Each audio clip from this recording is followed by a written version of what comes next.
কেউ তুষ্টি পাচ্ছি? যেহেতু আমরা গীতা পড়িও না, আর গীতা আমাদের শিখানো হয় না, আর আমরা গীতা শিখেও না, সেই জন্য অনেক ধন সম্পত্তি মালিক হওয়ার পরেও বলছে আমি সুখী হতে পারছি না, আই এম নট স্যাটিসফাইড, আমি সন্তুষ্ট লাভ করতে পাচ্ছি না।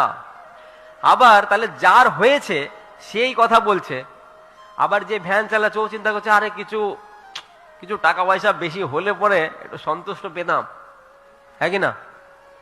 দুইজনেই সন্তুষ্ট খুঁজছে, কিন্তু কেউ পাচ্ছে না। একজন ভাবছে নেই বলে পাচ্ছে না, যার আছে সেও পাচ্ছে না। তাহলে পাবেটা কি করে বলুন আপনারা? কি করে? তাহলে আমাদের প্রয়োজন কি? টাকা না সন্তুষ্টি? আমাদের সম্পদ ঐশ্বর্য প্রতিপত্তি দরকার না সন্তুষ্টি দরকার? কি দরকার? সন্তুষ্টি দরকার, সুখ দরকার, আনন্দ দরকার।